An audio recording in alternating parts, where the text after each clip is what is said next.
Yeah, that's a little live on YouTube. Waiting on Twitch. Seeing if Twitch connects.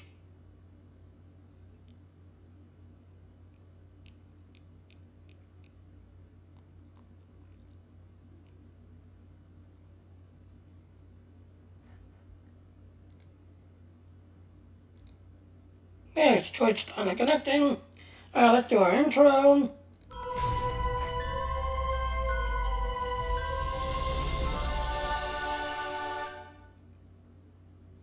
Alright, if you like what I'm doing, please consider me. If you like what I'm doing. Alright, so the next one. Alright, so we just got done hearing Brian, who just talked about how, yes, Ultiverse Classic is not going away. It's going to be kept around, so yes. Alright, chat room. So the next one is the NFT Ultiverse called Charles and Aldo Mike. This is the Ultiverse.io group. Just everything else. They have their own Discord. Just everything else. But yes, we just got a bunch of questions answered by Brian. Just everything else.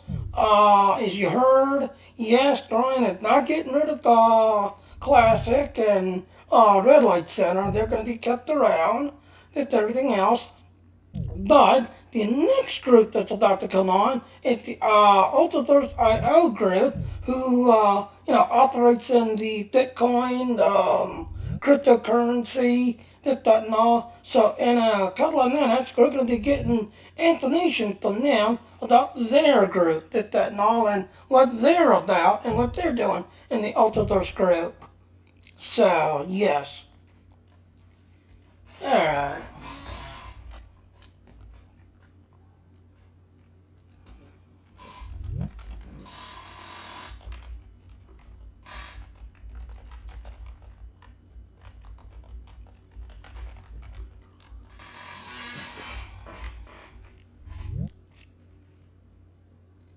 Oh, and real quick, yeah, this is the other group that did everything else. This didn't also. In fact, I will post this link in.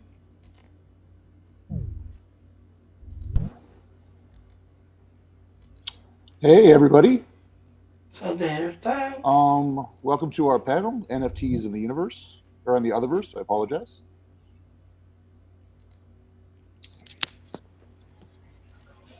Good morning, good afternoon, good evening, wherever you are at in this world. There we go, there's Charles Monroe. Let me give you a brief intro to Charles. Charles is our head of NFT integration, and he's going to give us a little talk about how you can make NFTs work for you. Yeah, thank you. Happy to be here. Excuse me. I've been in the gaming space for quite some time. I've worked with Brian and the team at Otherverse since 2009. Me and my partners initially made a game called Bonetown at bonetown.com. And that's how we kind of connected with Otherverse and Red Light Center. Stoked to be here. My background since then has really gotten into virtual economies, virtual economics, and virtual currencies in game. And I've always loved how Rays operate and the way that Otherverse has integrated their virtual economies and allowed empowerment for their users. One thing I talk about a lot is exploitation versus empowerment. And I just love that Red Light Center and Otherverse has really always been about that democracy. So we're extremely excited to be working on Red Light Center Mate and upcoming new versions of the games. So yeah, I want to talk. Brian and Kendrick asked me today to talk a little bit about what NFTs are, how we see them, how they benefit the community, how we're integrating them, what functional NFTs are, and the future of, I wouldn't say necessarily only cryptocurrency, but digital assets. So we call it digital asset management. And I feel the Red Light Center and Otherverse community is really perfect for that, because the community is very familiar with this model. I feel like they've adopted it way before cryptocurrency adopted it. And so it's like a marriage in heaven, or hell, or whichever one you prefer, or no.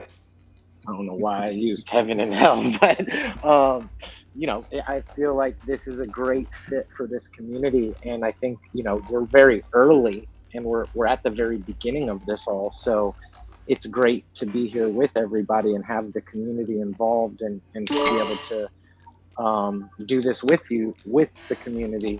I think I have a lot of questions about what it is. I have a lot of questions about how it moves forward. I have a lot of questions, but I've also been in the space for a little while. So, I feel like I know a lot, but I'm always learning. And I'm just really stoked that how early it is, and that we're adopting this technology, and that we get to move forward and have a community that I feel is a perfect fit for it moving forward. So that's pretty much what we're going to I'm going to be talking about today. I've asked Mike to be here to kind of ask some questions and help me clarify and stay on track. So I'm here to hold his hand. So go gentle on Charles here. All right, it's clear that crypto and NFTs are a reality. They're here to stay. But it's also clear that we have a really vibrant creator economy.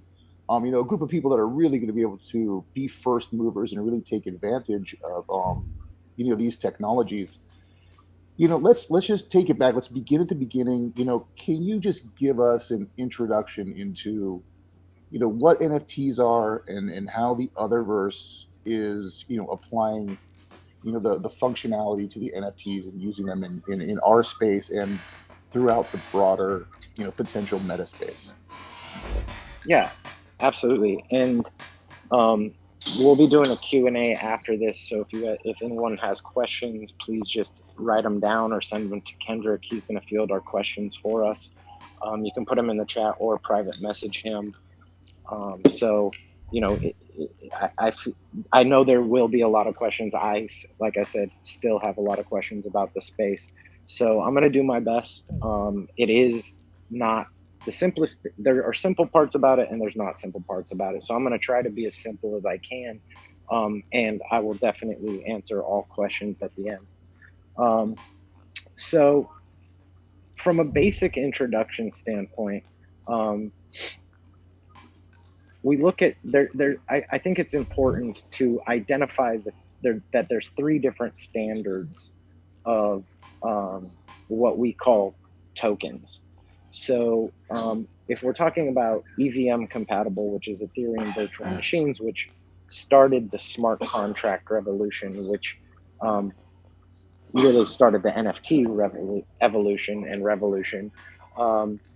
We can talk about fungible tokens, non-fungible tokens, and semi-fungible tokens.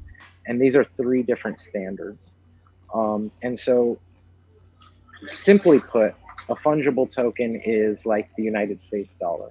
You can trade $1 for another dollar, and they're interchangeable with themselves. And so that makes them fungible.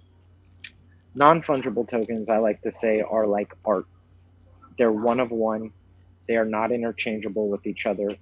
There's subjective value, and there can only be one. And then semi-fungible tokens are what I like to say similar to like a print or an edition of something. So they can be editioned out. So there can be one piece and then an edition of them. So a creator could make a t-shirt for a character and have 1,000 t-shirts, or they could, and that would be a semi-fungible token. Or they could make a non-fungible token and make one t-shirt, and that t-shirt will be the only one in existence. And so the beauty of of kind of what I believe in NFTs is the ability to make it interoperable across platforms and to track and authenticate the ownership of it across platforms. So if I'm a creator and I create something and I mint it on a blockchain, it's a public ledger. So no one can say that I am not the creator. It starts with me as the creator. And then I can track that for as long as electricity exists. It doesn't matter where I created it. It doesn't matter how I created it. It doesn't matter if where I created it goes out of business. I still own it and I am still the creator. So in 1,000 years from now, if electricity still exists and the business that I made the NFT with goes out of business, I still own that content, or my family, my heirs still own that content. And if in the smart contract we wrote royalties into that, my family can still be making money. And so I feel like if we would have had this when Picasso was alive, you know, the Picasso family would still be making revenue and not in court fighting, you know, these massive museums over who owns what royalties.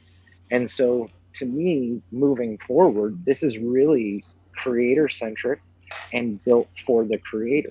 I like, you know, it started with games, right? Because traditional artists have museums and galleries, and they have the ability to showcase their artwork, and they have some, whether we agree with it or not, they have some marketplace to sell their work.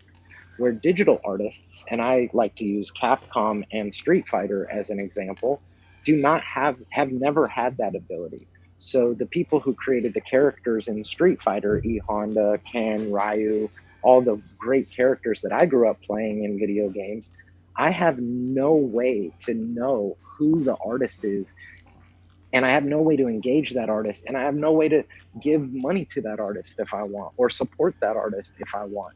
So this is a great way to track that. So it's like, if the creator of the character was the one who was putting it on the blockchain, not Capcom, they could have made money, and they could have owned the credit. I call it credit where credit is due forever in history. And I could engage with them to this day. But instead, they were exploited by a company like Capcom.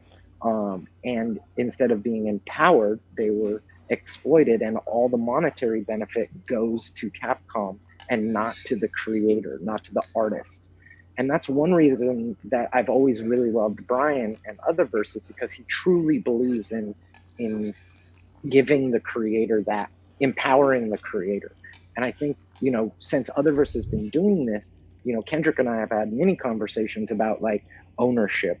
And so, you know, that ability to have a platform where you can create something that goes into a world that is, for lack, I would call it tangible, not real world physical tangible, but tangible within a game, you know, is really what we're doing, what NFTs have been doing. But it's just a little bit bigger than Otherverse, because it's not only inside of Otherverse, it's across the blockchain. And so to boil that down, you know, we as a society have grown up with the internet.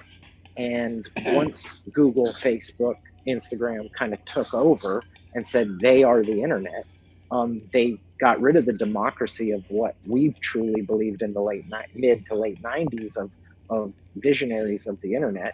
And they said, you know, it became very vertical. You upload all your content to their platforms, and under their terms and conditions, they have a license to it forever. And so, you know, the thing that really gets me hype on NFTs is that it's horizontal, it's not vertical. You're not uploading your data to one company's database, and then that company is responsible for how it monetizes or whether they give you a cut or not. You upload it to the blockchain, or not your content to the blockchain. The content can actually live wherever you want. We use a company called IPFS. If anyone wants to research it, it's immutable media hosting. So you upload it, it can never go away. as long as there's electricity. So, and then we create NFTs out of it, which are just ledgers on a public ledger that allows anyone to read that ledger. So we can verify the creator, we can verify the owner when it's transferred, purchased, sold, however that looks, and it can go across platforms. So I call it horizontal versus vertical. So if I have an NFT and I have it on a marketplace such as OpenSea, and I don't like how OpenSea is treating me as a creator, I can say to OpenSea, hey, I don't want it on your platform anymore, and boom, now they don't have access to it. Now I can go to the next platform. And so really now platforms have to be accountable to us as the creators versus us being at the whims of their terms and conditions, right? Like I did a TED talk a while back where if I read the TEDx agreement that I signed to be there speaking, and none of my talk was my intellectual property anymore. It was now TED's intellectual property. If you've been on Facebook, if you've been on Instagram, your intellectual property is yours, but they have a license to do to it in perpetuity. And their language says, in any now known or hereafter developed technology. So, if they develop a technology in 100 years where they can clone you, they can use that, your data and your media that you've created, and exploit it, and they don't owe you anything. And that's universal. So they can do it on Mars. It's not worldwide, it's universal. And so, it's really, to me, this is the first time in history where we're making the correction of exploitation and exploitation versus empowerment. And this is a beginning. We don't know. I don't know.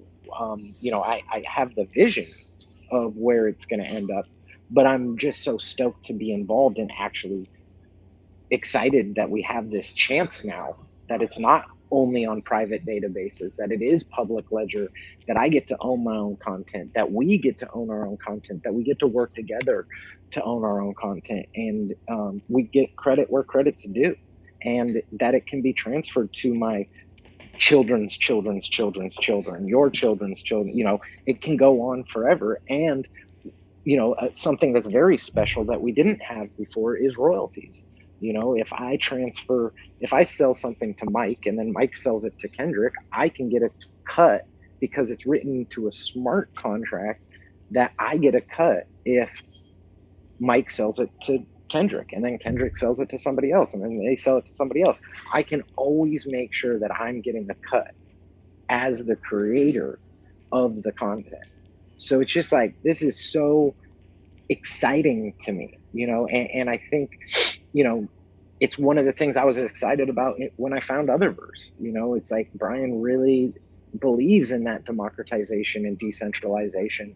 And now this is just another tool to add to the repertoire of what Brian's vision has always been of really democratization and decentralization. And again, like I said, this is brand new. This is 12-year-old technology, 14-year-old at best. So we get to be a part of it for the rest of our lives, and we get to be a part of the beginning. And so I just think that the RLC and the Utherverse community is such a perfect opportunity for this, as a lot of the creators and content generators have already been doing this in this capacity with this way of thinking, and being able to add another tool to their tool belt is just so exciting to me. That's amazing. I've had a lot of had the opportunity to have a number of very high level talks with Charles, and every single time, I get a chance to listen to him. There's something new and something that makes this thing a lot more clear. and honestly, Charles is somebody who, in my opinion, has a very good grasp and is a good mentor for, all of us, in this space. Um, moving on to just some other stuff. There's a lot of new words that have really sort of popped up in the last, 8, 10, 12 months. I'd like to see if you could help us kind of put everything together. I mean, you did do a great job of getting us started on smart contracts. How does all this stuff kind of fit together? Web3, metaverse, smart contracts, blockchain, cryptocurrency. Can you just kind of dumb these down for us and just see how these all feed together? And Sure, absolutely. Web3 is really just a new way to say how to connect to a website. Instead of me giving my data to the website provider, I am literally just using a wallet address versus me having to give them my location, my data, my email address, create a username. I think that, to really get an understanding of it, if you create a MetaMask wallet or some Ethereum compatible wallet and go to OpenSea.io and connect to that website, you'll see you can log in anonymously, and they have no way to get you. They have no way to really take advantage of you. And so to me, that's what Web3 is. And not to me, that's what Web3 is. It's a way to build decentralized applications. That's why you hear DApp instead of app, and DApp means decentralized application. And so it really is just a way for us to be more in control of our data. It's cool because it doesn't rely upon privacy policies and terms and conditions, because I'm not giving them any of my information to have a privacy policy. The terms and conditions can't exploit me because I have not given them them the ability to exploit me. So simply, it's Web3 is a new way, and I really just, in my mind, it really makes sense. It's horizontal across the internet as opposed to vertical on website to website basis. It eliminates security risks, right? Every time you share your email with a new website, you're creating a place for security breach. Same with credit card information or any information that you're sharing. And so Web3 just enables us to be more secure and to browse the internet in a more anonymous and secure way. Blockchains, different blockchains function differently. But for the most part, they are just a way for people to see a ledger and verify that a ledger, transactions on a ledger publicly. So I like to say I wish Chase was a blockchain, because Chase has been proven that they've been funding both sides of every war for the last 100 years or so.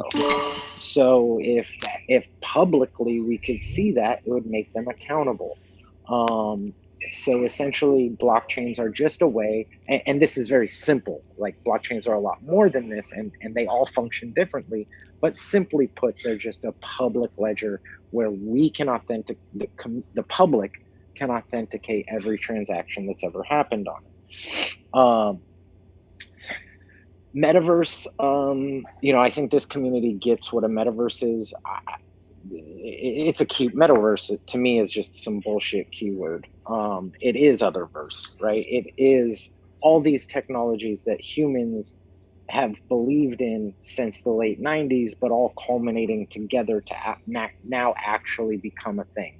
Live webcam, 3D virtual experiences, virtual worlds, microtransactions, digital assets, live webcam, all these things, they've all been in their own lane for a very long time. Cryptocurrency, NFTs, these have all been in their own lane, and they've all been a part of the bigger vision for a very long time from visionaries, social media.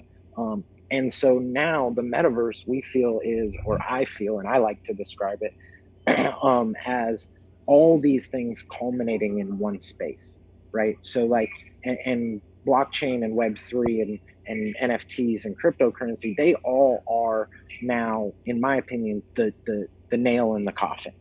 You know, we've been having to use Visa, MasterCard, internal currencies. You know, PlayStation's a great example. They have their own currency. Steam is a great example. They have their own virtual economy. And so I feel crypto and blockchain technology is the nail in the coffin to bring everything together, because now we can truly have it be ours as opposed to whoever chooses to capitalize on it the best. We're not at the whims of these people anymore. We're at the whims of our own imagination and however we choose to engage versus the Illuminati. I like that in the chat box. Sorry. So you know, it we're at the very beginning, you know, and so and then cryptocurrency. You know, cryptocurrency is very simple. And I think that this community really gets it. Raise is like a very good way to put it. You know, over, I think since 2004 or 5, maybe a little earlier, like this has been something that a lot of people, not we all, but a lot of people have seen coming. You know, it's like inside of Utherverse there is Raise, but how does it come out of Utherverse, right? And so cryptocurrency is literally just a simple way to make it engage with the economy as opposed to a micro economy or a closed economy. You know, in payment processing, there's terms like closed looped and open looped systems. I would say Raise is a closed loop system and cryptocurrency is an open loop system. Yeah, like Ready Player One is a great example. You know, it's scary in a lot of ways, but I honestly don't think it's as scary as what we've already done with Facebook, Verizon. You know, like it is Ready Player One, but you know, why we can say it's Ready Player One as a community now is because we actually see the tools and can use them ourselves, where Facebook, Verizon, any IPSP, in ISP, sorry, any of these major corporations, they've already been Ready Player Oneing us since the early 2000s, Google, all of them. And it's been very transparent, Ready Player One for them. And now it's Ready Player One for the creator. Now, we might lose this war. You know, it is very possible. Like, you know, Peter Sunday is one of my heroes. He created the Pirate Bay. I mean, he went to prison for this, right? Yeah. For not breaking the law. And he gave up in 2015. You know, in 2015, he said, we have lost. And he stepped down from working on this type of technology. After Prism was dropped, you know, Apple was the last major corporation to implement Prism. For those who don't know, Prism was the technology that Edward Snowden whistle blew. So, you know, the age of surveillance capitalism. And, you know, I feel crypto is a way, crypto, blockchains, Web3, NFTs, smart contracts, these are all things that combat that, right? So they are built for us, not for not for large corporations to exploit us. So who knows? I mean, I'm an optimist. I'm not a pessimist. So I feel that we can actually take it back. You know, but it is discouraging when someone like Peter Sunday says we've lost and he's given up, you know. You know, and he's a great example, right? Like, he was called a terrible human, and he was said he was breaking the law, but he was just anti-capitalist. He was going against he was just fighting Universal. You know, he was fighting for the person making the movie, not the publisher of the movie, right? And so, you know, I'm not fighting against people who create. We're trying to enable creators. We're fighting against the publishers right now. And the publishers have become social media, you know, Google, Facebook, anywhere you post. I mean, we've devalued photographers. You know, like photography is worth nothing now because of Instagram. So I guess the last, I kind of went off on a tangent, but I guess the last thing I would want to define is smart contracts. And I think a lot of people, you know, they think of smart contracts as more than what they actually are. But they literally are just a contract that's smart. So for example, I can write in a 10% royalty into a contract that says every time this sells on a blockchain for the future of history, for the future of electricity, I get 10%. That is a smart contract. But you can also write anything you want into that smart contract. You can write after 10 days, it changes to red as opposed to blue. After 100 days, it burns itself. After 100 days, it comes back to me as the original contract creator. It's a blank slate of how you want to write a smart contract. So literally, smart contracts are literally just contracts that are smart, that have automate, that a programmer can write, or you can select out of, like, not a programmer, you can select, hey, I want it to be this way. And then it goes into that contract, and then it automates back to that. So for example, if you set a 10% royalty, it is automated that if I'm the creator and I put my wallet address in there, that every time it sells, that wallet address gets 10% of the sale if I say there's a 10% royalty. Awesome. Yeah, I mean, there's such a bigger play here, for all of us to make generational wealth here and to really build in, being first movers, first creators for a lot of this stuff that's going to publish across generational wealth, but also true ownership of your own identity, right? Like, I think the problem here is that we have been so loosey-goosey with our own identity on the internet that we are now trained that we shouldn't own anything. It's like we're trained that a photograph isn't worth anything, that you don't own it, that your like button isn't yours. We're sheep now, and I get it. But at the same time, like, once we solve the identity problem of this is mine and I created it, whether that is a text, whether that is a video, whatever it is, as long as there is electricity being transacted, that is creation to me, right? If I'm reading something, I am spending my time reading it. So, and someone else is analyzing me reading it, and they are monetizing that. So, it's like, where's my cut?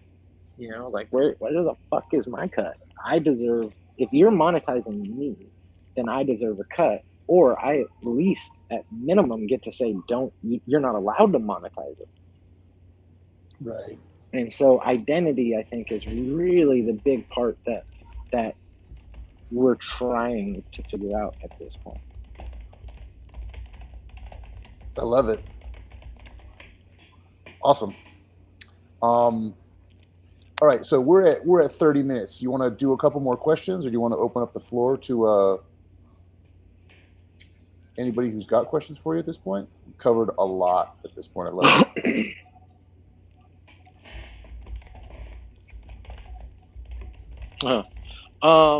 Yeah, Kendrick, are there any specific questions that people have that you think?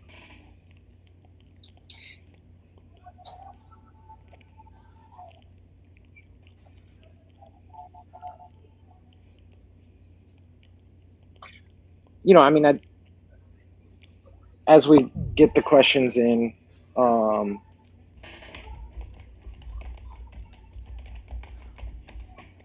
I got more. We can keep going. So someone was wondering about age verification on Web3. It's very similar to the same. You can KYC. There are different people working on different solutions right now. A cool thing that Ethereum just announced is what's it called, Mike? Soulbound token, SBT. SBT, Soulbound token. So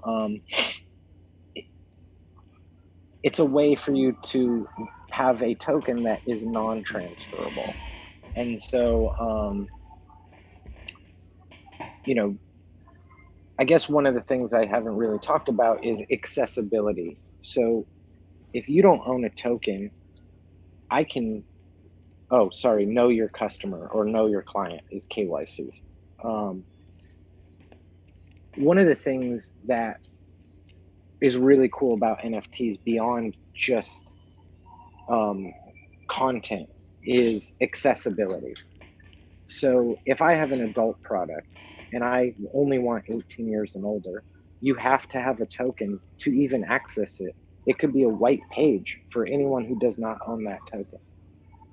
And so in order to get that token, you have to age verify. And so accessibility is such a big part of this. Age gating, content gating, you can use it as tickets for an event. You can use it as to show ownership of something. So like, for example, with functional NFTs, Brian mentioned those in Utherverse earlier, it's like, if you own this jacket, there's no way to fake that. And so that jacket could give you particle effects. It could give you dance moves, and only you will have that. And there's no, if you don't own it, then you're never going to have those things. So it's, you're actually being verified.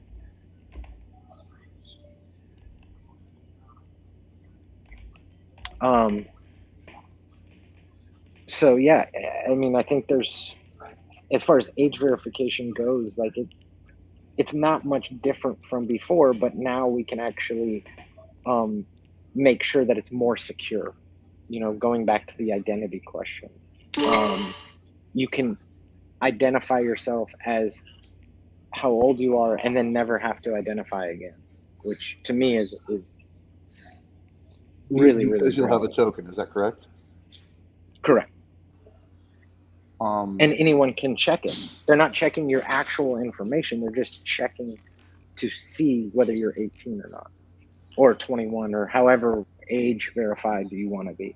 And that'll happen when you connect your Meta wallet. Is that correct? Correct. So it'll just kind of be done in the background once you have that token that gives you the age verification. Exactly.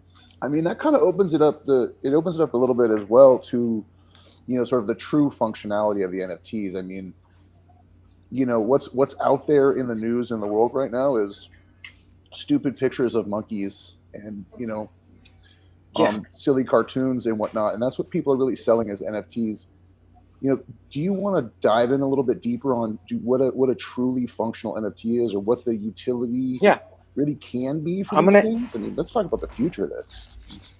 And Simone, I'll get to your question here, but I think addressing what Mike just said first will give you a little clarity, and then I'll actually address your specific question.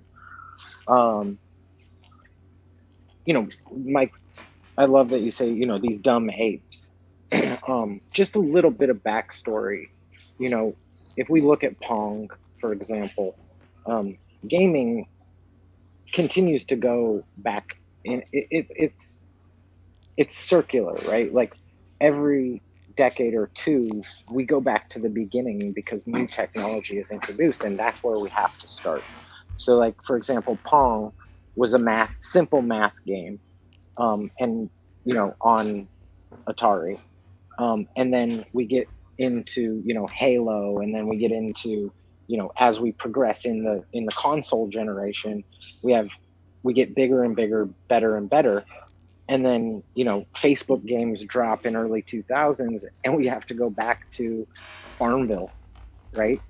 Facebook didn't start with social games that were full 3D immersive worlds, first-person shooters, because they couldn't. They were adding lots and lots of people playing the same game together socially, and then we had to do again with the iPhone, right? And so, you know, when the iPhone dropped, it didn't drop with these huge 3D virtual games, because it couldn't handle that yet. And so I think, you know, now we're moving into the stage of, you know, what blockchain gaming looks like, what NFT games look like, and so we're there again. And so Bored Apes, CryptoPunks, all the things we've seen successful are just the beginning, right? And so it's simple. We have to start somewhere. And so, you know, and if we look at what's successful in social is profile pictures. Everybody wants a profile picture. So, you know, it was a great place to start. Doesn't mean that's, you know, in my opinion, why would I buy a profile picture for $200,000? That's ludicrous. But I think the people who are buying it really have bought into the idea that this is the beginning of something, right? And it will grow and it will become bigger and bigger. And so they bought into an idea that this is the future, not just I'm going to buy myself a profile picture. Now, some people did. Steph Curry, you know, the people who can afford it, and it's a you know, status symbol.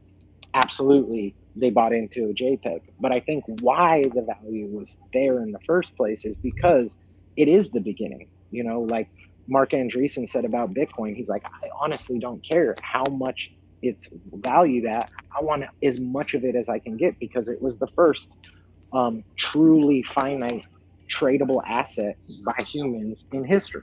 You know, gold is speculatively finite. Any stock is speculatively finite. They can, you know, split stocks, and it's controlled. Where Bitcoin, there will only be at 21 million. Mark Andreessen said, if it's worth $1, I want as many as I can get. If it's worth $1 million, I want as many as I can get. So, because it was first, right? It was the very beginning. And so I think the same thing with Ethereum. And Ethereum was the first ones to introduce smart contracts, which enables us to create NFTs and smart contracts. I mean, the first NFTs were actually on Bitcoin. They were rare Pepes in 2013 that were tickets to a conference. So, you know, owning the beginning of something is very, you know, collectible to a lot of people. To me, it's just the beginning. And so to get to the FNFT and functional NFT questions, you know, the beauty of this all is like, I can take a race car from Forza, race it, and then drive it to the club in Utherverse later that night. We're not there yet, but I think that's the beauty of where we're interoperability and being able to verify that this car has won this many races and it's worth this much value on a public ledger versus just Forza you having to trust Forza saying that this person has actually raced this many races and won this many races. Where if that was written on the blockchain with that asset, I would encourage everyone to check out zed.run. Zrun. It's a horse racing game, and all the analytics of that horse in the races go onto the horse on the blockchain. So you can verify that that horse has done this many races, this many wins, and this many losses. And so to me, that's historic, right? And they've done the best way.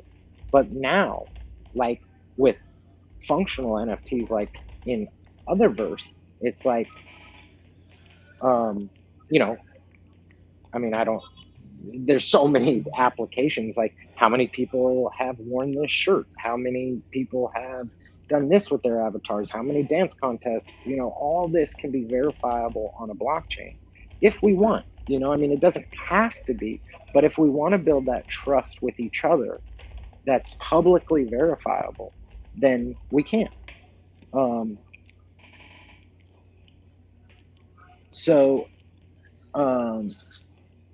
going to move on to Simone's specific question. Yeah, please.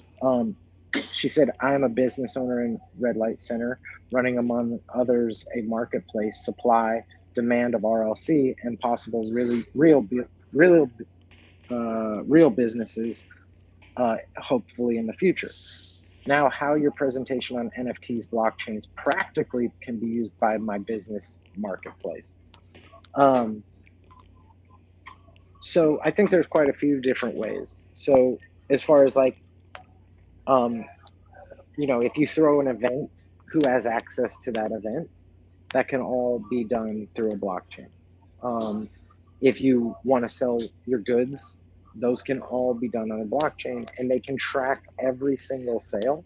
So it can say, this has sold this many times. Here are all the owners. You can connect with all the owners. Owners can connect with each other. And you can see all the royalties, and you can see the value on a public open market. Because as soon as you mint an NFT, let's say inside of Utherverse, and if Utherverse has standards that are accessible to OpenSea, then OpenSea is going to pick that NFT up, and now it's on OpenSea. Now it's on NFTrade. It's on marketplaces across the internet. And so if those analytics are built into your products and into your services, people can see them across the board. And so for your businesses in Otherverse, now people will be able to verify that even if they're not a user, and they'll be able to trade and buy and sell your products from Otherverse on an open market across the internet. And so I think it's extremely valuable, practically valuable to your business and your marketplace.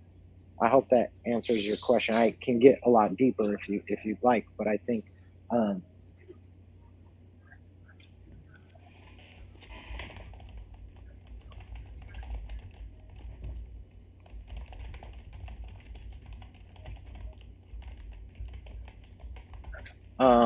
so yeah, that's kind of how it works.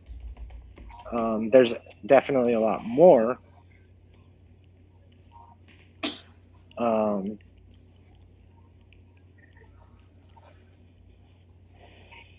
So yeah, I mean, I'm super excited about the future of all of this. It's so early, right? Like, we're just stoked that we get to be here at the beginning.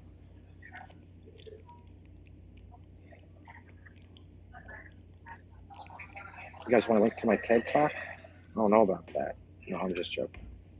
Let me find it.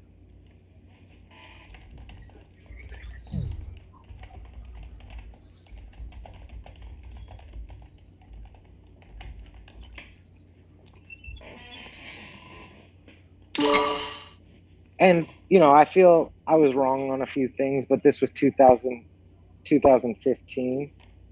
And so it was very early to be talking about all this stuff. I don't think my solutions are very applicable anymore. I talked somewhat about affiliate marketing, but I think the point of it is, and my name is Max in the real world. I just use Charles Monroe on the internet. So if it's not the same person you think it is, that's why.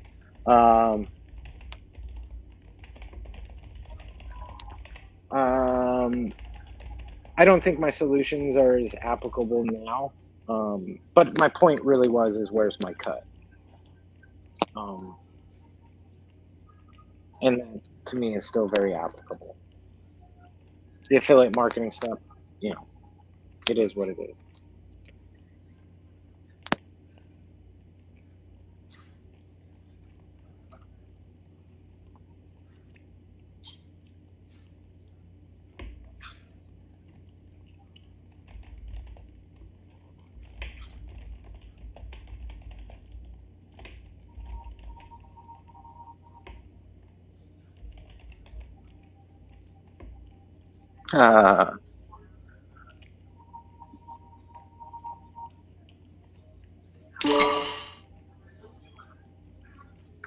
That's a good question, Simone. That's another good question. I mean, I don't know at this point. I'm answering your question. Would it be possible for a business to make their own cryptocurrency within Otherverse? I think that time will tell. I think that yes, we want that to happen, but I think it will take a lot of R&D and it will take time. You know, we don't know all the laws yet because not all the laws are written. And so we just have to be very conscious that we're not breaking laws, Securities Exchange Commission rules.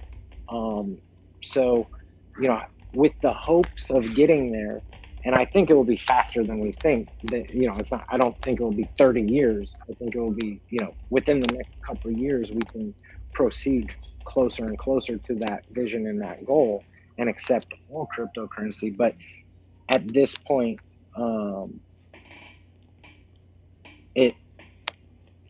there's a lot up in the air, you know, and I feel like we're beginning to see the precedent set. You know, if you Google OpenSea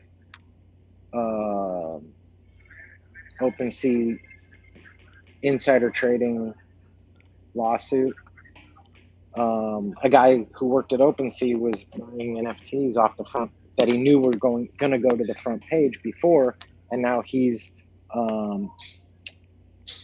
facing 60 years in federal prison. So, you know, we always want to stay on the right side of the law and not be the ones who people make us be the precedent. You know, that's all being worked. Starla, how will the current cryptocurrency and impact by crypto market conditions or cash out, you know, whichever currency you're using, be crypto or national currency? That's a hard one. You know, we're still in development, and you know, I'm not necessarily responsible 100% for the crypto. Yes, it's in my face every day because, you know, I'm working on the NFT and the asset management side of things.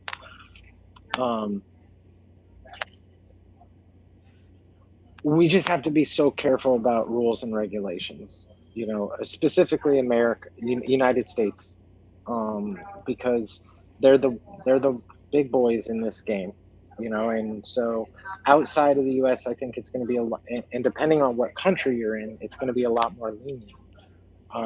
You know, I think United States is kind of losing this battle at this point. They're very far behind, but they're also very influential. So we really just have to make sure we're doing it right, make sure we dot our I's and cross our T's.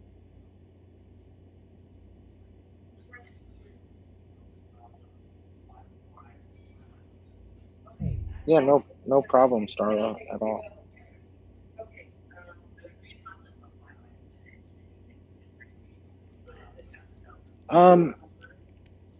Scott LaRock, I think people need to know the difference between a token and a coin. I agree, and there's a lot of it's hard because, you know, a coin is essentially it's not well defined in the market, I guess I should say. What I would say is a coin is a fungible token.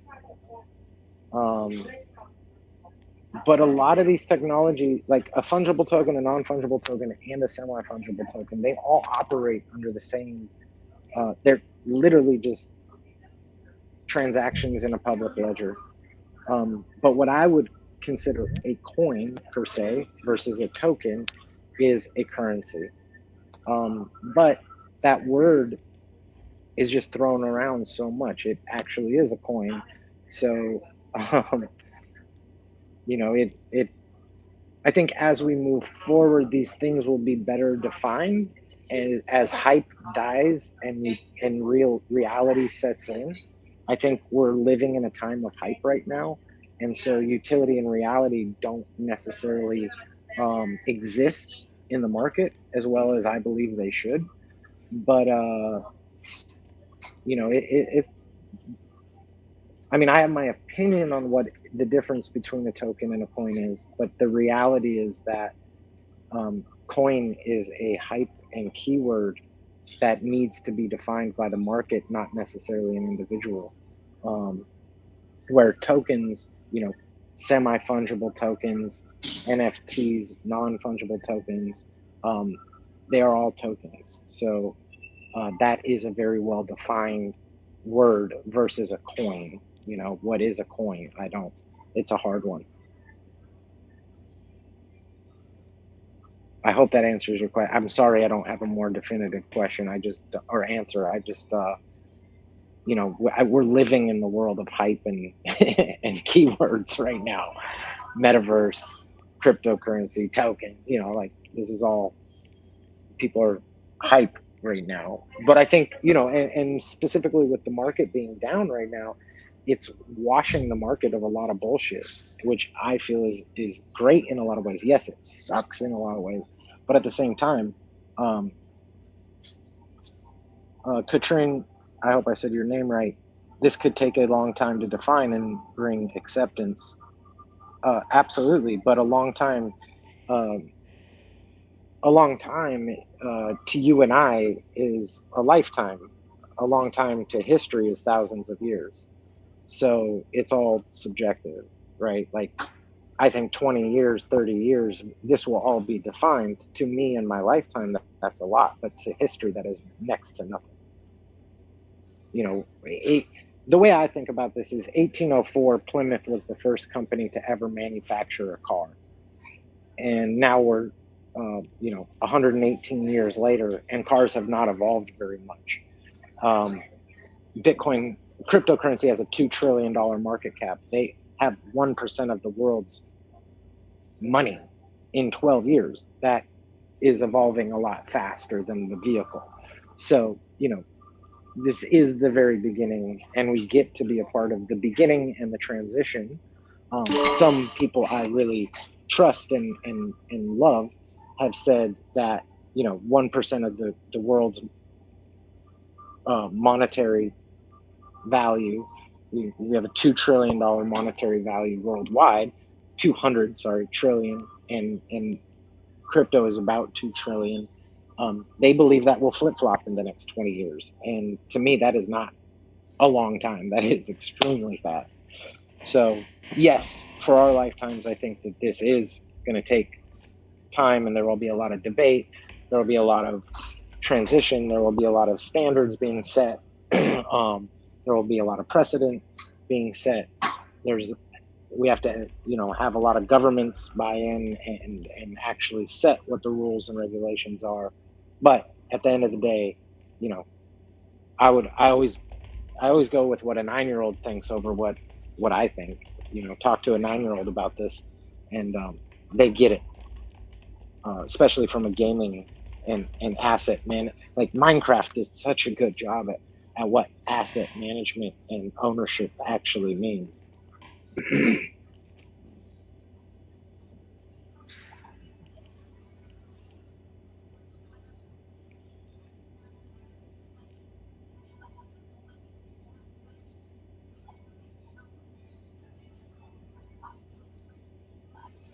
Yeah, and if anyone has like follow-up questions in the future, feel free to reach out to Kendrick.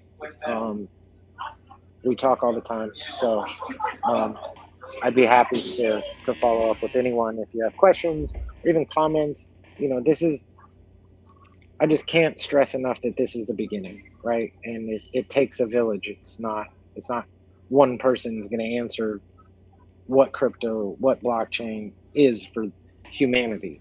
It takes everybody's involvement, and you know, it's for us, and so we get to be the ones who decide what it is, how it works, and all of that. Do I think the degree of decentralization will slow progress of humanity or progress of others?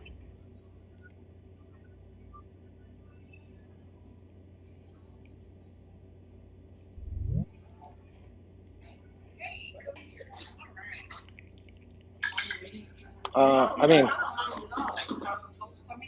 better late than never, in my opinion. I mean, everything should be decentralized, in my opinion. You know, this is very much what I think, not necessarily what everyone thinks. But yeah, I mean, I think I think time is overdue for it, for decentralization and democratization. I think I've had enough of Facebook and Google and these people that are out of control with with ownership and just the way they monetization. Hard to get everybody on the same page, but it's interesting. Standardization of technology really helps. If I mint an NFT on XYZ website minting, it then goes to OpenSea, it then goes to nftrade.com, it then goes to anyone where I wrote a standard. So as long as we're standardizing, it becomes a lot clearer, it becomes a lot safer, it becomes a lot more secure. All these things begin to actually become a reality. And so I don't necessarily think that it's a setback as much as it is standardization. And yes, with acceptance and laws, I think it's going to be easier for them to accept this and make it law because of standardization. And get everybody on the same page. I think it makes it a lot easier for us all,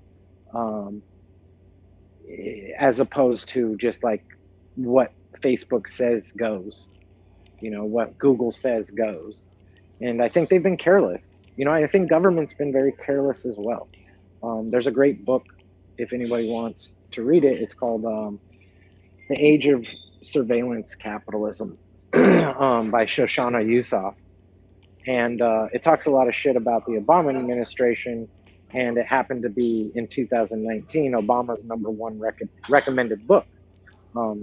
Because he realized, and I hope, and Social Dilemma, you see a lot of the people who created Where We're Living, they all say that they made mistakes. And so, I hope we can own up to our mistakes as society and begin to move into the democracy and decentralization. So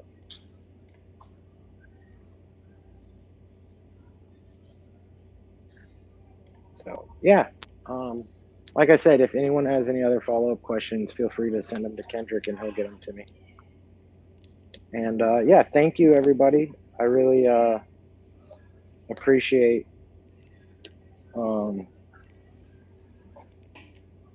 you all. Yeah, and that's a great question. I think Kendrick will be. All right, so ladies and gentlemen, I'm going to have to break it out. Next I think Kendrick speaker and is we had starting. quite a I've few got to talks on break. how to. So I need to do the how break. to engage the community with this and what's the best ways, and we're all ears. I think classes in the utherversity is a really good idea. I think more and more we're going to be moving into this concept with.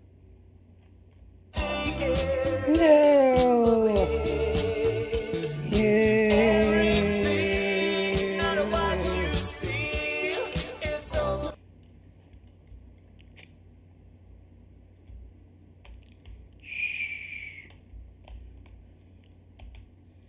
Alright, so let me do this real quick. I need to break and then get ready for the next stream. So let me do this real quick.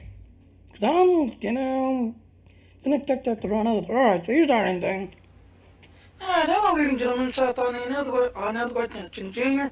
Thank you for watching my stream. Please click on the follow button. Please also hit the little bell notification and to come follow me.